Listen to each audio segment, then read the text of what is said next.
Om, sehat semuanya. Ya, puji Tuhan ya. Kesempatan yang luar biasa hari ini saya akan lanjutkan tema khotbah kita di bulan Oktober. Ya, di mana di bulan Oktober kita bicara tentang iman yang diproklamasikan ya. Artinya iman itu adalah iman yang diberitahukan. Jadi iman bukan iman yang disimpan sendiri. Iman itu harus dikasih tahu kepada orang lain gitu ya. Jadi iman yang diproklamasikan ini tentu kita sudah bicara tentang iman dan misi. Kalau minggu lalu hambanya menyampaikan snack, menyampaikan bekal ya untuk bisa kita dapatkan bersama-sama. Nah, minggu ini saya akan lanjutkan kembali ke minggu ketiga. Kalau kita bicara tentang memproklamasikan iman, tentu memproklamasikan itu berarti kita berbicara. Memproklamasikan berarti kita ngomong. Memproklamasikan berarti kita menunjukkan ya. Memproklamasikan itu berarti kita bersaksi. Ya gitu ya. Boleh dilihat, mari kita lihat di Alkitab kita. Kita mulai dari Matius pasalnya yang ke-28 ayat 16 sampai ayatnya yang ke-20. Ya, sementara bisa dipersiapkan PPT-nya biar bisa kita belajar sama-sama. Dan saudara, hal terindah yang bertuhan ini ya, ketika kita bisa menangis dalam hadirat Tuhan. Menangis bukan karena cengeng. Jadi jangan Bapak Ibu menangis karena ingat kebutuhan yang terlalu besar. Boleh juga sih, tidak masalah. Tapi yang paling indah itu adalah ketika kita menangis bersyukur karena kebaikan Tuhan. Coba Bapak Ibu bayangkan, apalagi mungkin kita jemaat Tuhan yang merantau ya. Ada yang dari Sumatera Utara, ada yang dari mungkin pulau-pulau yang lain, ada yang dari Pulau Nias, ada yang dari Tanah Karo, ada yang dari Tanah Simalungun, ada yang dari Tanah Toba, ada yang dari Jawa, ada yang dari mana-mana kita merantau ke tempat ini. Kalau kita pikir-pikir, kita bayangkan Bapak Ibu, awal mula kita datang ke kota ini mungkin bisa kita kilas balik sebentar ya. Boleh Bapak Ibu ya, coba ingat dulu. Awal mula saudara berjuang, gak ada apa-apa, nol. Ya, bahkan mungkin ada di antara kita yang pengalamannya begitu berat, makan pun mungkin susah, harus dihitung secara detail, ya kan? Nanti kalau kubelikan ini, kubelanjakan ini, nanti minggu depan makan apa? Ya, saudara. Tapi sekarang Tuhan bawa Bapak Ibu naik,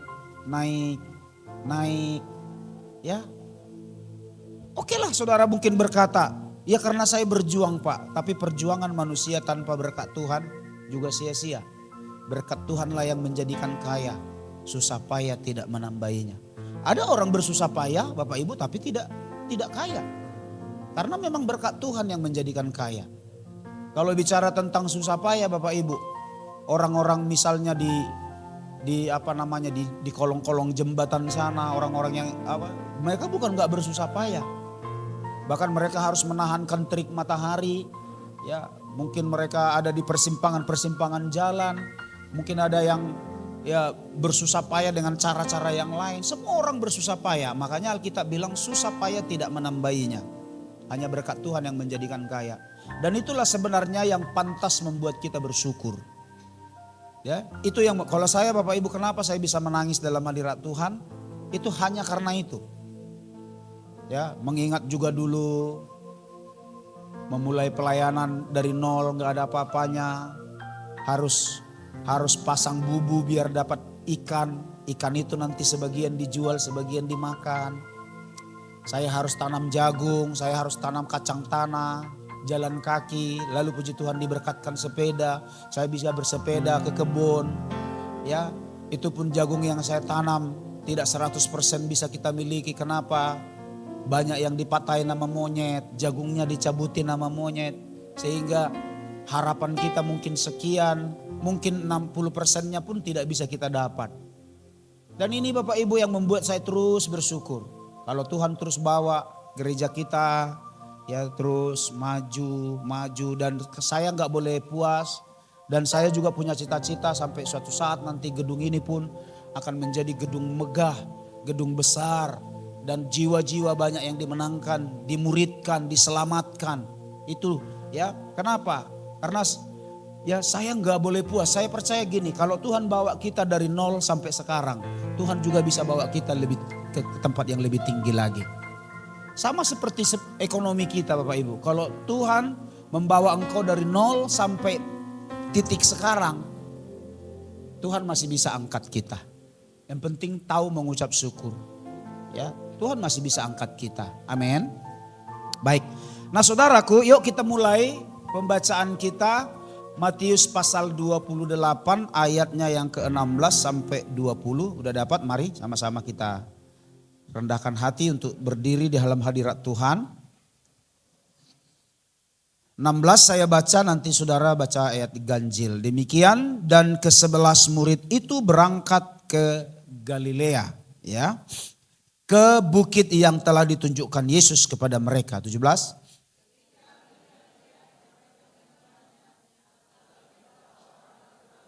Yesus mendekati mereka dan berkata, "Kepadaku telah diberikan segala kuasa di sorga dan di bumi.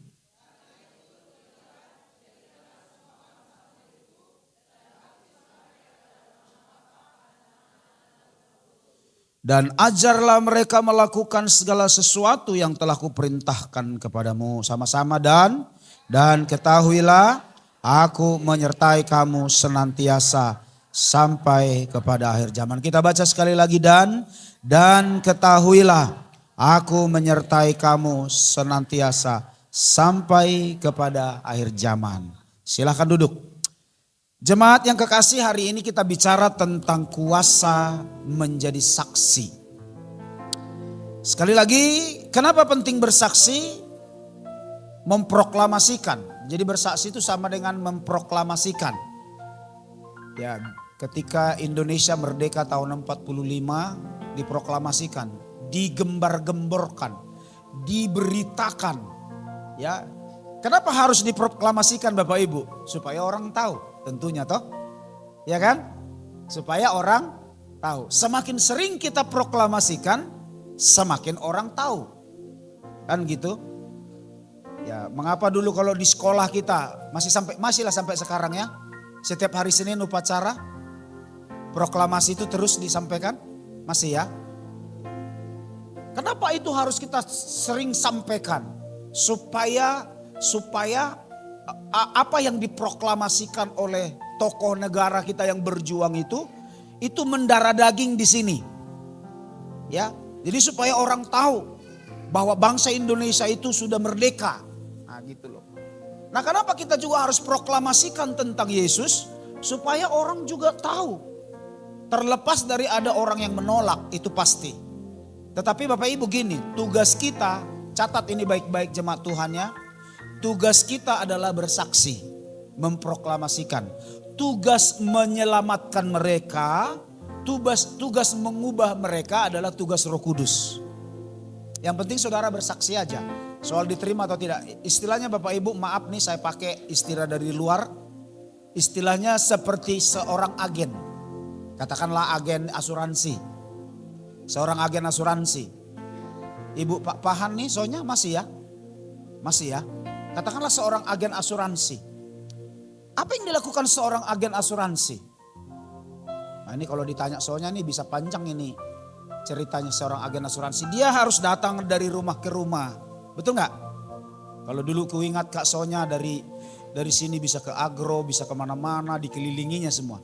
Dia namanya juga agen. Ceritakan. Nanti kalau kamu gabung asuransi kita yang kamu dapatkan ini bla bla bla bla bla, ini beli bla bla bla bla bla bla bla. Orang terima nggak semua Kak Son? Enggak. Dari 100 orang yang kamu sampaikan Inang, berapa yang terima? Belum tentu. Ada nggak 10? Belum tentu. Ya, tapi kita harus terus proklamasikan.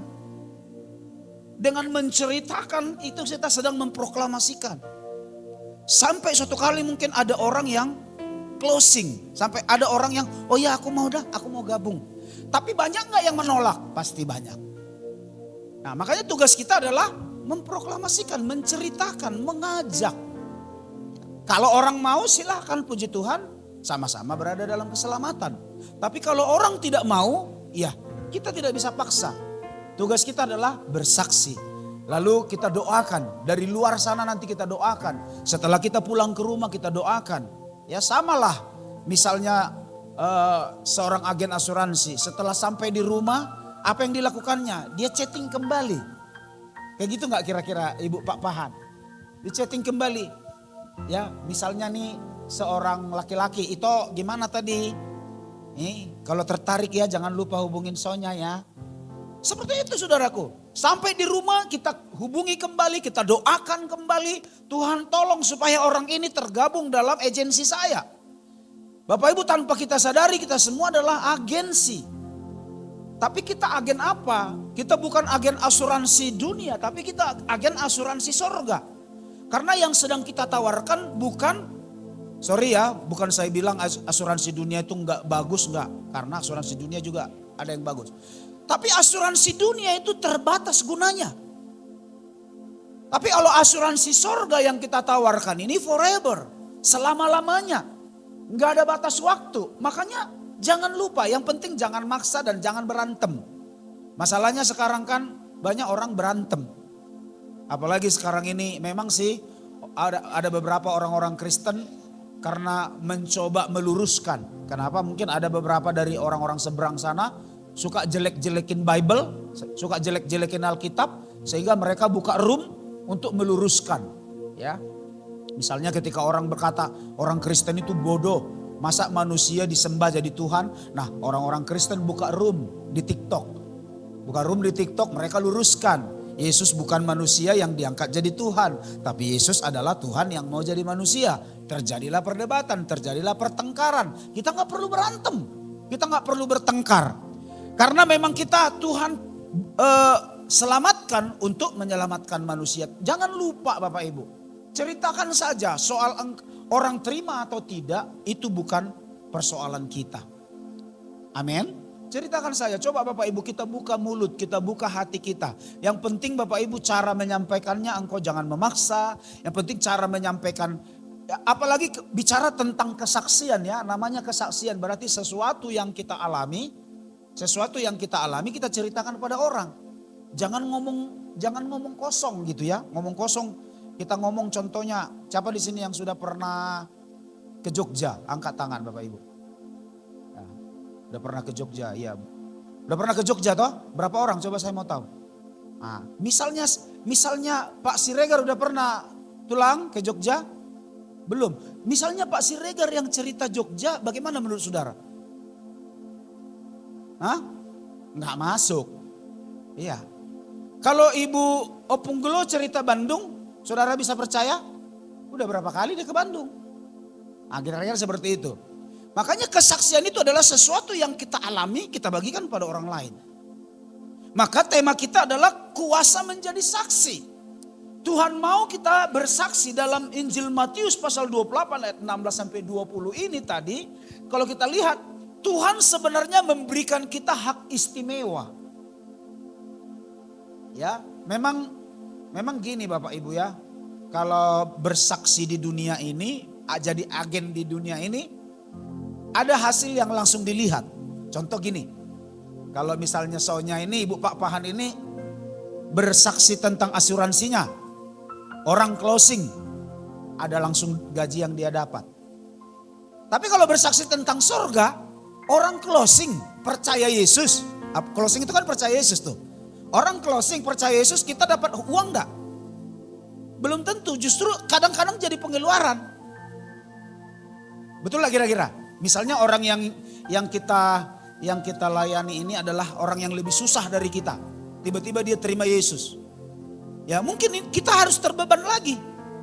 Jadi tanggung jawab. Artinya, aduh ini orang perlu ditolong. Aku akan belikan kepada dia mungkin 1 bulan setengah karung beras. Justru kadang-kadang jadi pengeluaran. Tapi saudara tahu, di mata dunia memang itu pengeluaran. Tapi semua yang kita sudah tabur, semua yang sudah kita berikan, itu ada hitungannya di rumah Tuhan. Ada hitungannya di sorga. Allah menghitung, bahkan bukan hanya harta yang kita berikan. Bahkan Tuhan bilang satu tetes air mata kita pun ditampung dalam kirbatnya Tuhan. Dan itu semua ada hitung-hitungannya. Malaikat ada menghitungnya. Ya, jadi seperti itu. Ini yang saya katakan, memang kalau kita bersaksi tentang hal-hal yang dunia memang langsung nyata. Tapi hal-hal surga kadang-kadang tidak langsung kelihatan nyata. Tapi saudara tahu gak? Alkitab katakan, firman Allah katakan, satu jiwa diselamatkan percaya kepada Yesus. Beribu-ribu malaikat di surga bersuka cita. Dan itu damainya minta ampun saudara. Di sini tuh damainya minta ampun. Ya, ketika kita bisa menangkan satu orang, rasanya kita bisa lega. Rasanya kita ini, waduh, enak banget gitu ya. Rasanya ada sukacita yang besar. Kenapa? Karena memang malaikat di surga bersuka cita. Jadi jemaat yang kekasih, di bulan Oktober Tuhan mau kita proklamasikan iman kita. Dan di minggu ini Tuhan mau kita bersaksi ya, atau menjadi saksi, atau saya katakan kita bersaksi ke orang-orang di luar sana. Bersaksi tentang hidup kita, bersaksi tentang masa depan kita, bersaksi tentang apa yang kita alami kepada orang lain, supaya orang lain bisa menerima kesaksian kita dan masuk closing ya, sesuai dengan harapan Kristus. Bapak Ibu, bersaksi sebuah hal yang istimewa. Saya mau bilang begini, bersaksi itu adalah hak istimewa. Ya, hak istimewa kita sebagai orang percaya adalah tugas yang Tuhan berikan untuk menjadi saksi. Lihat, tidak semua orang dipercaya menjadi saksi. Jadi kalau Bapak Ibu hari ini dengarkan khotbah ini, dengarkan suara Tuhan, dengarkan firman Tuhan. Karena gini, harus ada gini Bapak Ibu. Ketika kita ibadah, apa yang mau kita cari? Tuhan, pesan, message dari Roh Kudus, pesan dari Tuhan. Bapak Ibu, kami mau saksikan. Ketika kami mengikuti seminar di Solo, di hari pertama ada seorang pembicara, memang Bapak ini udah sangat tua. Dia gembala di Tanah Abang, Jakarta. Umur sudah 84 atau 85. Waktu dia khotbah Bapak Ibu, mungkin Bapak Ibu jangan kaget. Itu hampir 3 jam. Karena memang duduk hampir 3 jam. Dan ada satu saat dia waktu buka firman, itu terdiam 15 menit. 15 menit bayangkan, diam. Semua kami diam mendengar. Lalu waktu saya cerita-cerita sama teman lainnya, diam tapi kita kok bisa enak ya, bisa enteng gitu ya. Kenapa? Karena kami punya keinginan, apa pesan dari beliau. Seorang hamba Tuhan senior ini mau nyampein apa? Apa yang mau dia beritakan? Jadi di hati kami itu ada kerinduan. Ribuan kami yang ada Bapak Ibu, tapi kami terdiam. Lalu saya berpikir begini. Waktu terdiam lalu saya berpikir begini, 15 menit. Saya lihat jam saudara. 15 menit dia diam. Saya pikir begini. Inilah mungkin yang dimaksud di dalam kitab Wahyu. Pas perkawinan anak domba itu, kurang lebih ada 30 menit tidak ada suara. Diam. Intim dengan Tuhan. Bapak Ibu, udah pernah dengar khotbah 3 jam? Udah pernah? Hari pertama 3 jam, hari kedua 2 jam, hari ketiga kami 2 jam seperempat. Tapi kita bisa tenang.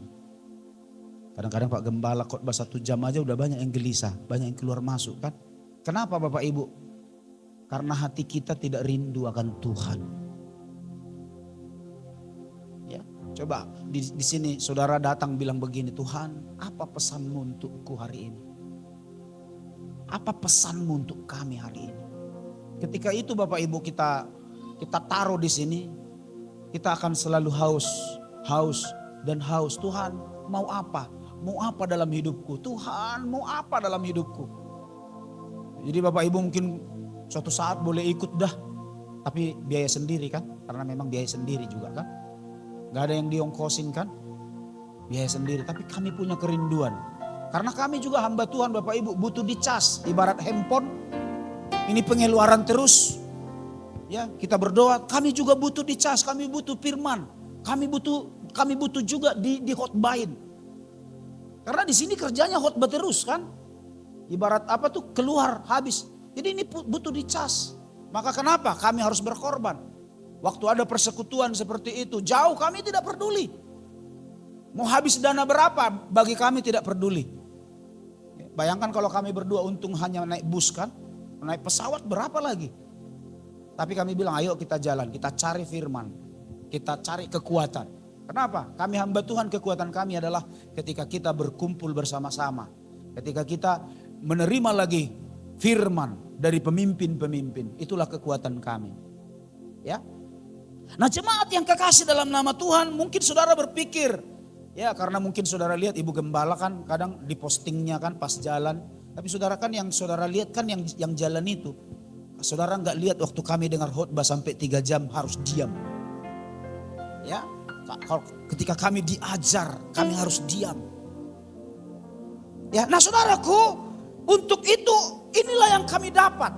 Tujuannya apa? Supaya kami bisa bersaksi, kita sama-sama bisa bersaksi. Dan pesan Tuhan untuk kita ialah, yuk kita bersaksi. Karena Kisah Para Rasul pasal 1 ayat 8, demikian. Bapak Ibu tahu ayat ini ya. Tetapi kamu akan menerima kuasa kalau Roh Kudus turun ke atas kamu. Dan kamu akan menjadi saksiku di Yerusalem dan di seluruh Yudea dan Samaria dan sampai ke ujung bumi. Nah saudaraku lihat baik-baik. Tuhan bilang kamu akan menjadi saksiku. Ini adalah hak istimewa yang Tuhan beri kepada kita. Bayangkan Bapak Ibu, kita menjadi agennya surga. Jemaat tanpa kita sadari sebenarnya Tuhan suruh kita jadi agennya sorga. Coba kasih tahu sebelahnya kita agennya sorga. Agen asuransi mungkin kita sudah bisa bangga. Tapi agen sorga kita harus jauh lebih bangga. Kita nih agen sorga loh. Kebahagiaan. Jadi gini, apa yang kamu ikat di dunia akan terikat di sorga. Apa yang kamu lepas di dunia, nah terlepas di sorga. Artinya apa? Kalau kita ngomong sesuatu dan lepaskan orang dan waktu kita bilang begini. Kalau misalnya orang di luar sana kan pasti nggak masuk surga. Orang di luar sana. Ada nggak kepastian ke surga orang di luar sana? Nggak ada. Kalau di dalam Yesus apa bedanya? Kepastian. Makanya kadang-kadang memang mereka sering ejek. Apa yang Kristen ini memastikan surga? Yes memang pastikan surga. Karena Tuhan bilang apa? Barang siapa yang percaya kepadaku, ia bersama-sama aku di sorga. Ya, aku menyediakan tempat bagimu. Jadi ada kepastian, di dalam Yesus ada kepastian. Makanya ketika saudara menyampaikan kesaksian dan membawa satu orang, pasti enggak orang ini masuk surga.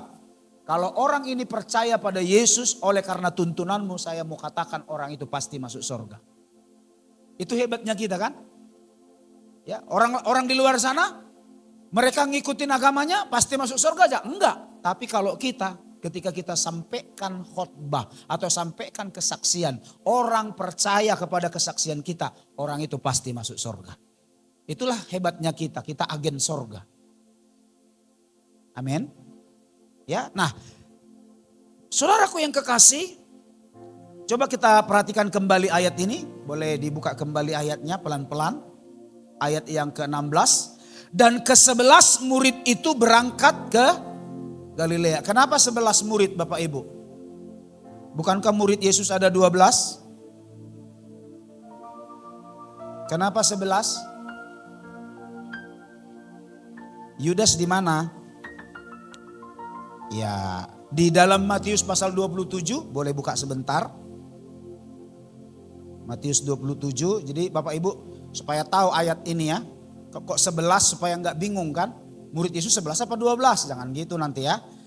Karena di pasal 27 ayat 1. Coba lihat. Ketika hari mulai siang. Atau kita langsung saja ke ayatnya yang keberapa ya. 7 aja deh.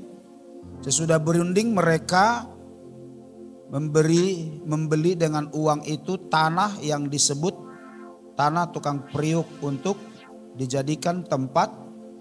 Ya, ayat 7. Terus 8, itulah sebabnya tanah itu sampai pada hari ini disebut tanah darah. Inilah tempat siapa namanya? Kalau judul perkopnya saudara lihat apa? Kalau di Alkitab ada di situ. Yesus diserahkan kepada Pilatus, kematian Yudas, ya. Dengan demikian genaplah firman yang disampaikan oleh Nabi Yeremia. Mereka menerima 30 uang perak, yaitu harga yang ditetapkan untuk seorang menurut penilaian yang berlaku di antara orang Israel. 10, dan mereka memberikan uang itu untuk tanah tukang periuk seperti yang dipesankan Tuhan kepadaku. Nah saudara, kalau saudara lihat nanti dari ayat 3, kenapa 11? Mulai dari ayat 1, Yudas sudah mati. Bahkan tempat kematian dia itu disebut tanah Hakaldama dalam Kisah Para Rasul sampai 19, ya. Tanah darah. Dia beli tanah tempat dia menggantung diri. Nah jadi ini kenapa disebut 11. Yuk kita lanjut. Dan ke-11 murid itu berangkat ke Galilea, ke bukit yang telah ditunjukkan Yesus kepada mereka. Bukit Galilea itu bukit di mana Yesus naik ke sorga. Jadi Bapak Ibu harus ada juga, kita harus mengerti juga. Itu bukit Yesus naik ke sorga. Dan Tuhan bilang begini, sama seperti waktu dia naik ke sorga, demikian juga dia akan datang. Berarti saya percaya suatu saat mungkin di bukit yang sama juga dia akan turun. Ya, tetapi waktu dia turun semua dunia akan tahu. Kenapa? Zaman sekarang ini zaman canggih. Apa yang terjadi langsung bisa disiarkan langsung, kan, betul? Ya, zaman canggih. Dan ayat 17, ketika melihat dia, mereka menyembahnya. Mereka ngapain? Murid-murid menyembah siapa? Yesus. Tetapi beberapa orang ragu-ragu. Ya, sama seperti di rumah Tuhan ini.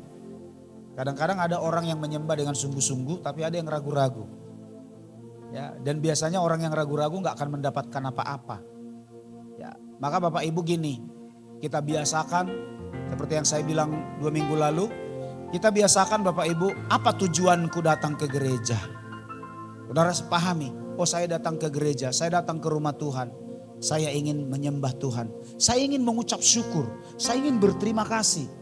Saudara, ini harus ada di dalam hati kita. Saya datang ke gereja, saya ingin mengucap syukur, saya ingin berterima kasih sama Tuhan. Saya ingin menangis mengucap syukur di hadapan Tuhan. Dan yang terakhir, puncaknya saya ingin mendengar pesan Tuhan melalui pembicara di mimbar. Melalui firman, melalui Pak Gembala atau siapapun tamu kita. Itu pesan Tuhan untuk saya. Nah itu harus ada di sini, ya. Saya harus mengucap syukur, ya. Makanya sebisa mungkin Bapak Ibu biasakan. Bapak Ibu saya mau bilang kalau sudah menangis itu rasanya lega. Lega ya, leganya artinya enak rasanya ya. Enak kita mengucap syukur, ucapkan terima kasih. Ada kelegaan yang luar biasa. Nah di sini dikatakan orang menyembah tapi ada yang ragu-ragu. Kenapa mereka ragu-ragu? Karena imannya gak kuat. Mereka gak yakin bahwa Yesus ini yang bangkit dari kubur. Mereka gak yakin bahwa inilah Tuhan yang sudah mengalahkan kematian. Dan sama seperti sekarang, banyak orang di dunia ini yang ragu-ragu tentang Tuhan. Bahkan Bapak Ibu banyak orang bukan hanya ragu-ragu tetapi sudah meninggalkan. Karena di Matius pasal 24 dikatakan pada hari-hari terakhir akan banyak orang yang murtad. Akan banyak orang yang meninggalkan Yesus. Dan saya berdoa Bapak Ibu janganlah kiranya itu ada dari kalangan kita. Orang yang meninggalkan Yesus itu ya. Jangan sekalipun kita meninggalkan Yesus demi apapun. Ya, amin. Nah, jemaat yang kekasih, kalau kita bicara tentang bersaksi ya ke PPT, apa yang perlu kita ingat? Ya, yang pertama yang perlu kita ingat ayat 18. Kita lanjut. Matius pasal yang ke-28 ayat 18. Dikatakan gini, Yesus mendekati mereka dan berkata. Lihat Bapak Ibu, kalau bersaksi ini yang harus kita camkan. Kalau kita mau bersaksi dan mau bersaksi. Mau bersaksi berarti ada kemauan, ada kerinduan. Bapak Ibu, Jangan memikirkan dulu halangan. Nanti kalau saya bersaksi nanti pasti banyak halangannya. Yes, itu pasti. Tapi di mana ada kemauan, di situ pasti ada jalan. Bapak Ibu kalau mengerjakan sesuatu, ada seorang sukses, saya sebut aja kebetulan dia Marga Manurung, dia pernah cerita sama saya, dia punya kolam renang di Simpang Granit sana. Kalau orang mengenal dia Bapak Ibu kolam renangnya kolam renang Sibolis. Padahal sebenarnya Marga Manurung anak Tuhannya dia ya. Saudara pernah cerita lalu dia bilang begini, lalu ada seseorang bertanya, apa sih kunci kesuksesanmu? Dia bilang begini, kalau kita mau mulai usaha abang, dia bilang kita mau mulai usaha, jangan kita pikirkan dulu kerugiannya berapa. Supaya kita semangat. Ya kan? Kalau kita pikirkan nanti kerugiannya berapa? Kerugiannya berapa? Kalau kerugian yang kita pikirkan maka kita tidak akan pernah bergerak. Tapi coba pikirkan dulu keuntungannya nanti sekian. Itu pasti engkau bergerak. Nah sama seperti pemberitaan Injil. Ketika kita mulai takut, kenapa kita takut? Oh nanti orang itu menolak saya, nanti orang itu membenci saya, nanti orang itu gak suka dengan saya. Kalau itu yang saudara pikirkan maka Anda tidak akan pernah melangkah. Tapi coba saudara pikirkan ketika saya menangkan dia, sorga bersuka cita, malaikat bersuka cita. Lalu saudara pikir begini, ketika dia menerima Yesus sebagai Tuhan dan Juru Selamat, suatu kali dia akan bilang, misalnya yang menyelamatkan itu siapa? Si Polan. Suatu kali dia akan bilang begini, gara-gara si Polan lah saya bisa percaya pada Yesus. Dan itu sebuah kebanggaan yang luar biasa. Nah kalau ini yang kita pikirkan, suatu saat orang akan menghormatimu.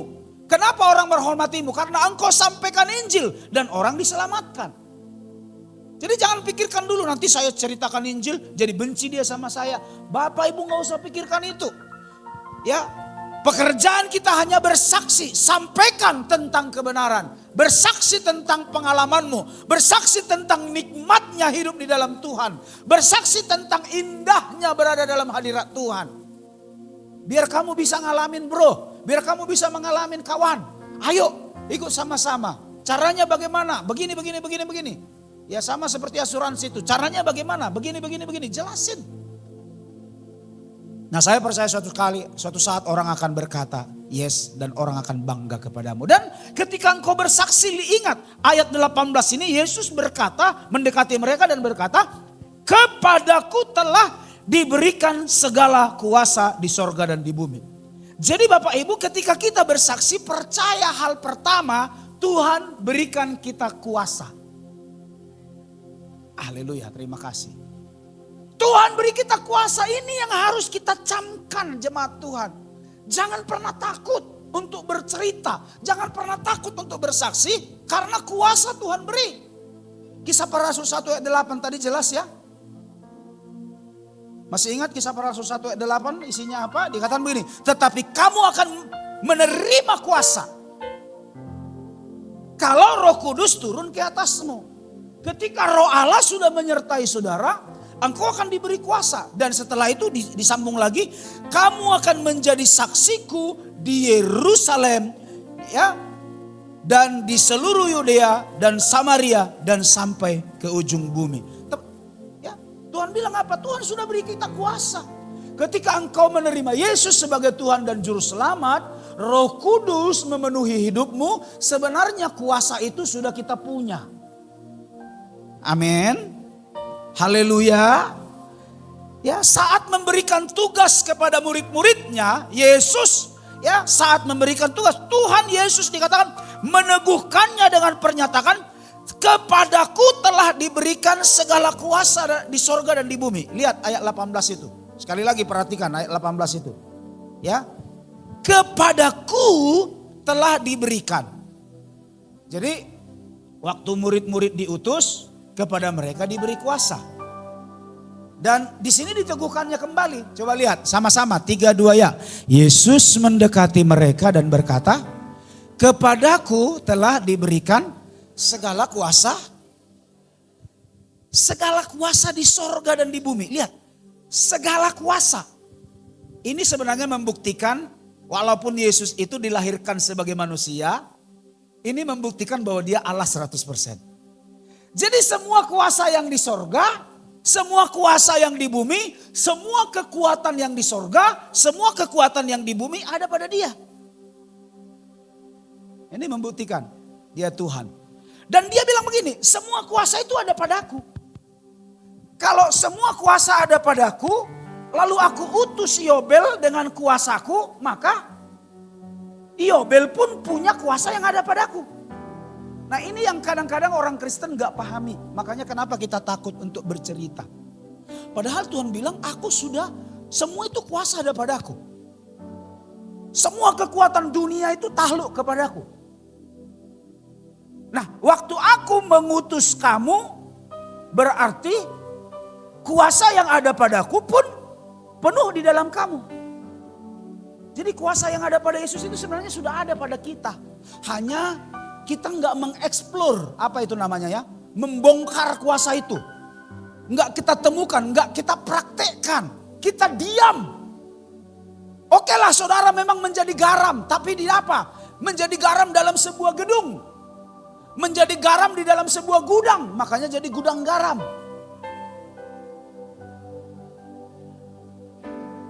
Iya toh?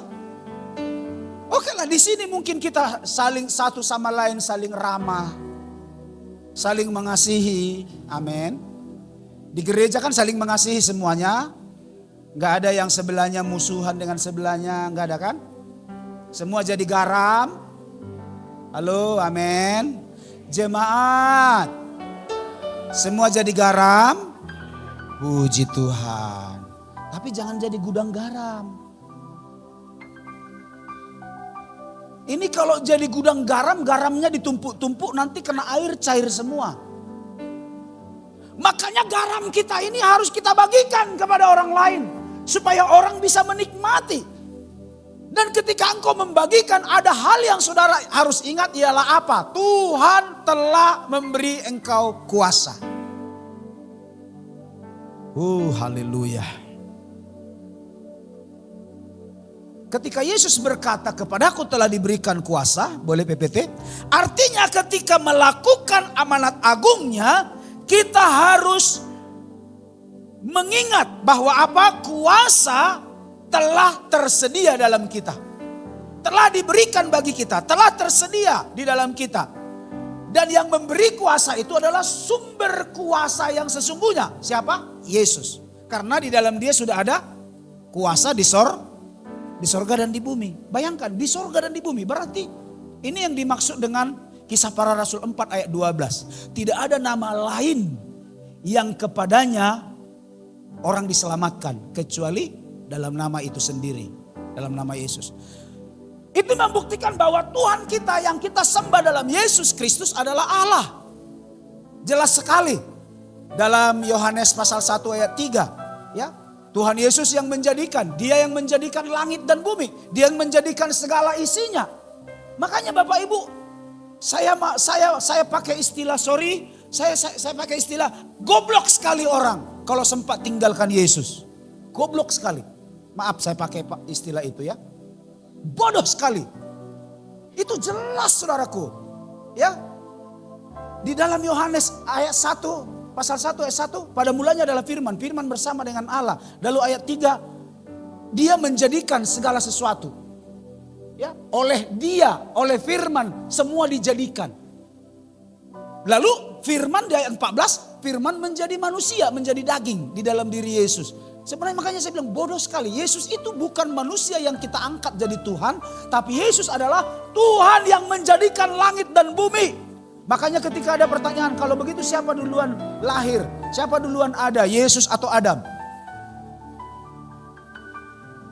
Bapak Ibu, siapa duluan, Yesus atau Adam?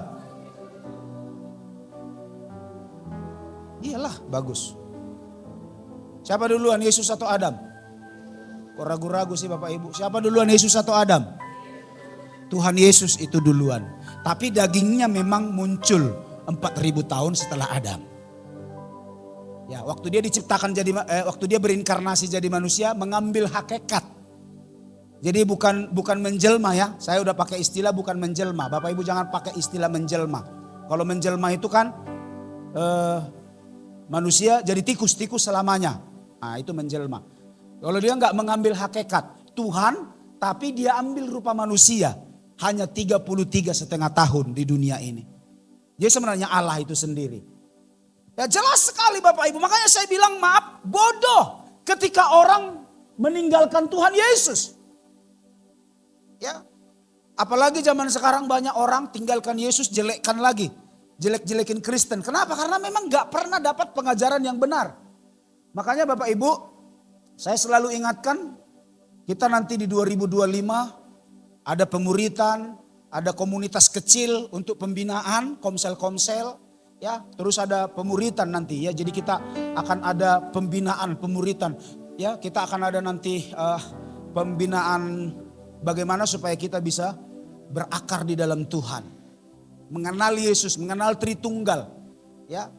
Jadi program ini saya doakan, kita lagi doakan, kita gumulkan ayo para majelis gereja, para pengerja, sama-sama kita doakan supaya program ini bisa jalan. Ya, dulu saya mengingat saudara waktu ada SPK masih lumayan, anak-anak SPK itu masih lumayan tangguh iman mereka ya. Dalam SPK memang kita ajarkan tentang ketaatan, kesetiaan, walaupun ya namanya orang gak bertumbuh pasti ada. Kan tadi kan sudah jelas kan, ada orang yang menyembah Yesus, ada yang selalu ada yang ragu-ragu. Murid Yesus saja ada 12, ada satu yang hilang. Siapa itu? Cuma kasih tahu sebelahnya, jangan mau jadi Yudas. Yang penting jangan mau jadi Yudasnya, amin. Nah, saudara kita lihat dalam Kisah Para Rasul menjelaskan bahwa kuasa itu diberikannya agar kita menjadi saksi dari pekerjaannya yang utamanya untuk apa? Untuk menyelamatkan jiwa. Ya, coba di next. Bagian yang ketiga. Di next. Ya, saudaraku, ayat yang kedua Mas ya, bagian kedua ya, ini tadi sudah saya baca. Yang kedua, dalam bersaksi, ingat, pertama kita sudah diberi kuasa. Jadi biar mudah saudara ingat. Pertama dalam bersaksi, coba kasih tahu, saya sudah punya kuasa. Jadi nggak perlu apa? Takut. Karena apa? Tugas kita hanya bersaksi. Yang memberi perubahan siapa? Tuhan. Paulus saja ngakuin apa? Ya. Paulus yang menanam, Apolos yang menyiram, Tuhan yang memberi pertumbuhan. Jadi Bapak Ibu, kalau misalnya yang kau injili di mana kau bersaksi belum terima Yesus, ya, engkau mungkin sudah injili dia berbulan-bulan, bertahun-tahun, gak terima Yesus. Bapak Ibu tidak boleh kecewa. Gak boleh kecewa. Ada seorang pernah bersaksi, kenapa kau percaya Yesus? Dia bilang begini, saya sebenarnya percaya Yesus ini bukan sekarang. Kejadiannya bukan sekarang, dia bilang. Kenapa? Sebenarnya 2 tahun yang lalu saya sudah diinjili seseorang di Jawa. Jadi orang ini di Sumatera, saya nggak perlu sebut namanya. Orang ini di Sumatera terima Yesus. Tapi sebenarnya dia bilang begini, sebenarnya 2 tahun yang lalu tiap hari ada seorang ibu-ibu, katanya dia pendoa, dia suka cerita tentang Yesus. Jadi kalau saya hari ini menerima Yesus sebenarnya bukan karena orang Sumatera. Tapi karena di Jawa sana ada 2 tahun orang cerita Yesus ke saya. Dia gak terima. Waktu di Jawa dia sama-sama di Jawa sana dia gak menyatakan diri terima Yesus. Tapi ketika dia datang ke Sumatera dijamah oleh Tuhan. Ya. Lalu dia ingat begini, oh inilah ternyata yang pernah diceritakan oleh si ibu pendoa itu. Ya seperti itu kadang-kadang waktu kita bercerita mungkin bukan kita yang menuai. Sama seperti Paulus menanam, Apolos menyiram. Tapi Tuhan yang memberi pertumbuhan. Jadi seperti itu, ceritalah Bapak Ibu. Mungkin orang itu mungkin sudah diselamatkan. Tapi mungkin engkau gak lihat. Tapi di suatu tempat orang itu akan dijamah. Itu sebabnya ayo bersaksi tentang Tuhan, amin. Yang kedua Bapak Ibu. Ya yang kedua dalam bersaksi yang perlu kita ketahui satu, Tuhan telah memberi kita kuasa. Sehingga kita gak perlu takut untuk bersaksi. Yang kedua, dalam kesaksian ini cara bersaksi itu dijelaskan secara rinci di ayat 19. Coba kita lihat ayat 19 sampai 20. Demikian. Karena itu pergilah, jadikanlah semua bangsa muridku dan baptislah mereka dalam nama Bapa dan Anak dan Roh Kudus dan ajarlah mereka melakukan segala sesuatu yang telah kuperintahkan. Yes, ajar. Lihat Bapak Ibu di sini dirincikan. Yang pertama, tugas para murid atau tugas kita yang sudah diberi kuasa tadi, tugas kita satu, harus pergi. Coba bilang dulu sebelahnya, harus pergi.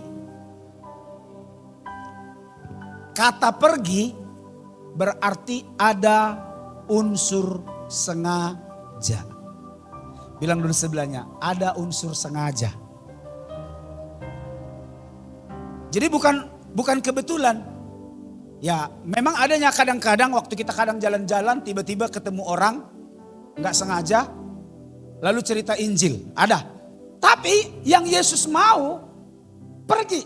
Artinya ada unsur sengaja. Jadi pemberitaan Injil bersaksi tentang Yesus itu harus ada unsur sengaja. Halo jemaat. Sama do. Rencana saya tadi mau niru Om Peter itu 3 jam khotbah.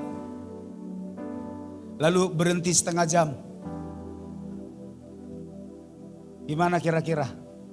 Rencana saya ini baru belum lagi setengah jam udah pada mondok-ondok ini. Apa tadi? Pergi berarti ada unsur. Kasih tahu dulu sebelahnya biar ingat. Ada unsur sengaja bro. Sengaja. Artinya gini. Bukan berarti kita tinggalkan pekerjaan. Lalu sengaja penginjilan. Bukan. Justru ketika kita di tempat pekerjaan itulah. Orang-orang yang di lingkungan kita inilah. Yang jadi unsur sengaja menceritakan. Jadi kepada mereka lah ada unsur sengaja kita. Ini teman-temanku di pekerjaan ini, Ulan berapa orang satu kamar lagi. Satu kantor.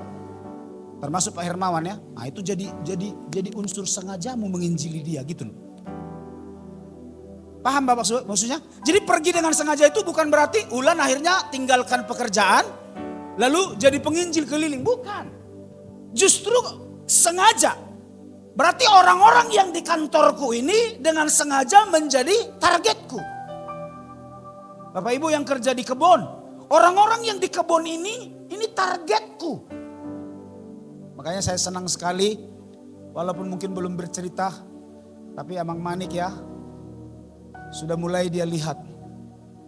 Sebenarnya di agro ini emang ada si A, si B, si C, dulu Kristen, tinggalkan Tuhan.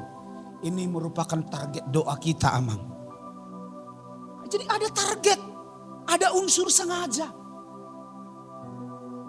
Apalagi Bapak Ibu tahu lah mungkin ada orang tadinya Kristen.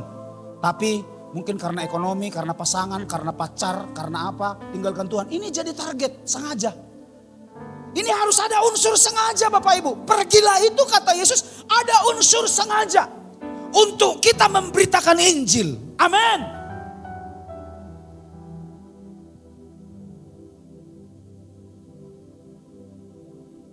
Hal ini menekankan kepada kita boleh di PPT supaya kita tidak hanya tinggal di kandang, jadi gudang garam yang saya sebut tadi.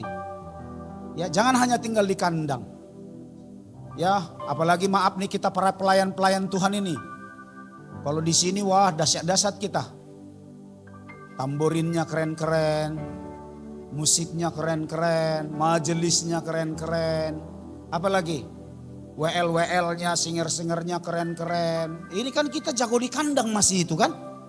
Coba kasih tahu sebelahnya, jangan hanya jago kandang. Keluar, suruh dia. Kapan lagi saudara marahin orang? Keluar, bilang. Oh enggak berani. Pergi, jangan hanya di kandang saudaraku. Saya percaya di kandang ini kita sudah hebat. Tapi saudara perlu pergi, beritakanlah kabar baik. Dengan sengaja, orang-orang di lingkungan kita, ceritakan saja tentang Yesus. Ya ini beberapa orang di lingkungan kami ini saudara, kami udah cerita tentang Yesus. Tinggal soal selamat atau tidak, itu urusan mereka. Percaya atau tidak, itu urusan mereka. Ya, karena mereka tahu, pendeta ini bla bla bla. Ya, apalagi anak-anak Bapak Ibu. Apalagi kalau musim Natal, anak-anak di lingkungan ini, di mana itu pernah ada yang ada apa namanya itu pohon Natal. Om, apanya pohon Natal ini? Kesempatan cerita, ditanya. Yesus menyelamatkan bla bla. Oh, enggak lah Om. Bukan Tuhan Yesusnya Allah itu om. Bukan, begini ceritain. Kesempatan. Ya, saya ingat dulu kita baru mulai pelayanan, mana nih yang dari TSM ya. Di TSM itu kita buka sekolah minggu di rumahnya Utasoit Boru Manurung. Ada gabung satu anak, sampai kami sebut nama dia si Haleluya. Kalau saya tidak salah orang Sunda ya mak ya. Setiap kami sekolah minggu gabung dia. Saya bilang gak apa-apa ini, toh gak apa-apa biarlah situ. Jadi si Haleluya ini setiap kita bikin sekolah minggu sore, lebih kuat haleluyanya dari anak-anak Tuhan itu. Dan saya nggak tahu, kemarin pernah saya tanya, itu di mana sekarang si Haleluya? Saya tanya, oh udah menikah dia Pak. Ya, Bapak Ibu lihat, penting sekali kita bercerita tentang Yesus. Satu kali mungkin dia akan dijamah di tempat lain. Dan ada seorang anak juga. Kalau Bapak Ibu tahu Mama Sari, Mbak, itu ponakannya namanya Pindu. Ya, Pindu itu pernah menikah lalu cerai. Kemarin ketemu kami di depan Bank Mandiri. Pin, apa kabar? Kau lupa Bapak ya? Enggak lah Pak, aku enggak pernah lupa Bapak. Jadi masalah keyakinan masih percaya aku Pak sama Tuhan Yesus. Tapi kok enggak pernah ibadah? Iya Pak, kan jaga-jaga. Dan suatu saat saya yakin dia akan kita bawa lagi kembali kepada Yesus. Ketika saya tanya, jadi kamu masih percaya Yesus Tuhan? Masih lah Pak. Percaya aku Yesus itu Tuhan Pak. Ketemu kami di depan Bank Mandiri. Saudara, ayo ini kesempatan. Membahagiakan Tuhan. Menyenangkan hati Tuhan. Amin. Pergi. Ya itu, jadi rinciannya seperti itu. Go, pergi. Ya, lalu berikutnya, apa lagi? Jadikan semua bangsa muridku. Jadi tugas berikutnya adalah menjadikan murid. Makanya memang harus ada pemuritan. Ya, di SPK, di MSK nanti kan ada tiga kategori, 3 buku. Pertama SMK berakar, lalu nanti naik ke bertumbuh, berbuah. Jadi kenapa kami belum buka ruang baptisan? Karena kita rencana bulan 2025 kita mulai dengan MSK. Jadi setiap anak-anak baru, anak-anak remaja, semua masuk dalam MSK. SPK dulu namanya ya, sekarang kita ubah. Semua masuk, dan setelah selesai mereka di MSK baru boleh dibaptis. Tujuannya apa? Supaya mereka dibaptis itu paham Yesus itu siapa. Karena ada beberapa orang dibaptis karena kebutuhan. Misalnya mau kawin, ya, mau apa gitu, hanya sekedar kebutuhan. Saya nggak mau itu terjadi. Orang dibaptis maunya percaya, yakin Yesus itu siapa. Ada lagi yang dibaptis karena apa? Dorongan orang tua. Dipaksa-paksa mamanya. Kau nggak dibaptis kau, jewer kau. Akhirnya nanti jadi seperti yang di kampung itu kan. Pas KKR, oh haleluya siapa yang mau dibaptis? Mamanya dorong anaknya. Enggak aku kasih makan kau kalau nggak baptis kau. Aku kasih makan kau. Baptis kau, hatop. Akhirnya anak ini dibaptis, bawa ke sungai. Waktu mau dibaptiskan sama pendeta, aku baptiskan kau, jago renang rupanya dia. Jago renang, waktu mau diturunkan tiba-tiba dia hilang. Wih pendetanya kaget, loh ini anak kemana? Tiba-tiba di seberang sana dia bilang, halo Pak Pendeta, aku udah di sini. Nah, ini kenapa? Gara-gara dipaksa untuk dibaptis kan? Haleluya. Jangan sampai ada nanti, makanya saudaraku kita bikin kolam. Supaya nggak nyebrang dia kemana-mana. Kalau di kolam dia jago renang paling ke sini. Mentok kepalanya ke bentur dinding. Kalau di sungai kan bahaya. Apalagi kalau di lautan luas kan. Sempat dia ke tempat dalam sana gimana. Ya, Bapak Ibu. Kita buat. Makanya kita belum buka kolom baptisan ya alasannya itu. Supaya Bapak Ibu dibina dulu. Jemaah anak-anak kita ini dibina dulu. Sampai mereka tahu tentang Tritunggal. Mereka paham tentang Yesus. Jadi bukan dibaptis lalu tinggalkan Yesus. Gara-gara apa? Gara-gara pasangan hidup. Gara-gara pekerjaan. Gara-gara suami. Atau gara-gara istri. Ya, apalagi? Karena hal-hal lain. Tidak. Saya mau benar-benar Yesus itu mendarah daging. Mendasar di dalam diri kita. Sangat sakit Bapak Ibu seorang gembala. Apabila misalnya didengarnya ada jemaatnya tiba-tiba pindah keyakinan. Aduh, itu sakitnya minta ampun. Kita gagal. Walaupun memang saya sadar, memang dari semua murid pasti ada yang Yudas. Pasti ada yang mengkhianat. Tapi maunya jangan ada Tuhan. Kalau doa kita kan jangan ada yang binasa. Jangan sampai satu pun lidah yang tidak mengaku Yesus Tuhan. Itu kalau doa kita. Kenapa? Jelas sekali, bodoh sekali kalau orang meninggalkan Yesus. Ya, jelas sekali Yesus itu Tuhan. Dan ya kita lihat rinciannya, menjadikan murid. Ayat yang ke-20, ayat 19. Jadikanlah mereka muridku dan baptislah. Nah baru nanti baptisan itu tugas berikutnya. Kalau yang baptis ini kan Bapak Ibu adalah tugas para imam. Maksudnya pejabat gereja, minimal dia sudah pendeta pratama.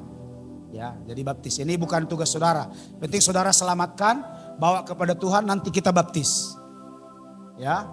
Lalu berikutnya ayat 20. Dan ini rincian tugas yang Tuhan beri kepada kita. Pergi artinya jangan di kandang doang. Pergi berarti ada unsur sengaja. Yang kedua Tuhan jadikan mereka murid. Jadi mereka harus jadi murid Yesus. Dan yang ketiga, ya coba di PPT ada. Biar semua bisa baca. PPT, ya silakan. Dan yang berikutnya adalah ajarlah mereka melakukan segala sesuatu yang telah kuperintahkan. Jadi rentetan tugas berikutnya, rangkaian tugas, rincian tugas. Pertama pergi, jangan diam di tempat saja. Tapi Tuhan mau kita ada unsur sengaja untuk menceritakan Tuhan kepada orang lain. Yang kedua Tuhan mau supaya kita jadikan orang itu menjadi murid. Dan yang ketiga dikatakan ajar mereka untuk menjadi murid. Jadi ketika ada orang yang bisa kita jangkau, kita harus mengajar. Ya, mengajar kasih Tuhan supaya mereka menjadi murid-murid Yesus. Jadi ini tentang bersaksi. Dan yang terakhir tentang bersaksi, ayatnya yang ke-20 bagian B. Gak apa-apa kita baca aja 20 semuanya. Ayat 20. Dan ajarlah mereka melakukan segala sesuatu yang telah kuperintahkan kepadamu. Dan kita ulang sekali lagi, dan ketahuilah aku menyertai kamu senantiasa sampai, ya jadi ketahuilah. Berarti Bapak Ibu jangan sampai saudara gak tahu. Ketahuilah. Jadi setiap kita harus tahu. Apa itu? Bilang dulu, setiap kita harus tahu. Coba senggol dulu sebelahnya, setiap kita harus tahu. Apa itu? Apa yang harus kita ketahui? Tuhan menyertai kita sampai akhir zaman. Kenapa Tuhan bilang ketahuilah? Karena banyak orang gak tahu kalau dia disertai Tuhan. Kalau dalam bahasa Inggris ini ditulis I with you. Aku bersamamu, aku menggandengmu, aku bersama dengan engkau. Ketahuilah aku menyertai engkau sampai kesudahan alam. Jadi dalam bersaksi yang ketiga yang harus kita pahami ialah, ingat Tuhan mengakhiri dengan sebuah kalimat, aku menyertai engkau sampai kesudahan alam. Artinya apa? Ketika kita bersaksi, Tuhan gak pernah membiarkan kita. Tuhan gak pernah meninggalkan kita. Apa yang kita kerjakan dalam kesaksian, kemudian disertai dengan janji bahwa Yesus akan mengiringi. Yesus akan menyertai. Amin. Ayo dong Bapak Ibu, pergilah. Pergi.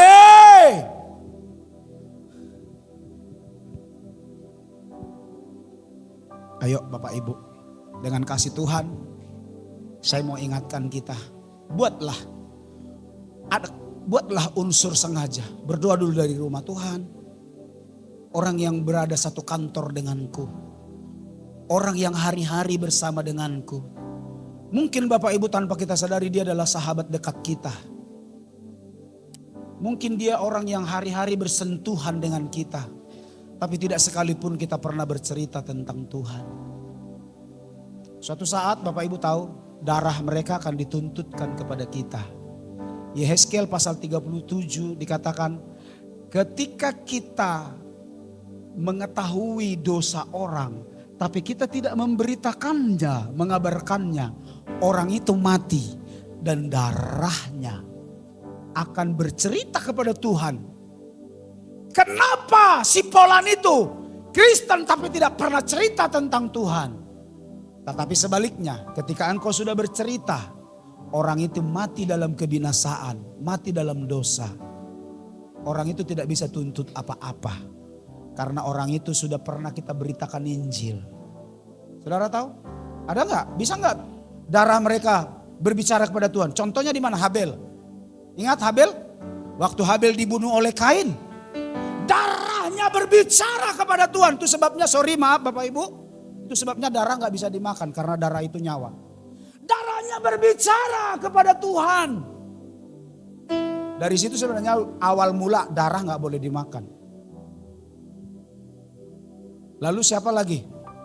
Dalam Lukas pasal 15, Lazarus dan orang kaya, masih ingat? Ketika Lazarus meninggal, apa yang terjadi? Dia dijemput oleh malaikat duduk di pangkuan Abraham. Tetapi orang kaya yang berbaju ungu ini tinggal, berbaju lengan halus ini tinggal. Orang kaya yang hidupnya mewah ini meninggal. Dia dikuburkan. Lalu apa yang terjadi? Bisa bicara toh? Bisa bicara. Siapa yang bicara? Dagingnya udah mati. Rohnya.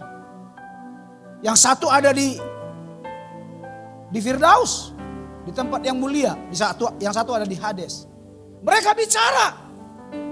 Lalu saudaraku, orang kaya ini bilang, Guru Abraham, tolonglah Lazarus itu supaya turun ya ke dalam lubang ini di tempat yang panas ini, panas sangat panas. Dia celupkan ujung jarinya, taruh ke tenggorokanku, sangat panas. Abraham bilang apa? Kita terpisah sangat jauh, tidak bisa ditempuh. Itu bahasa sederhananya.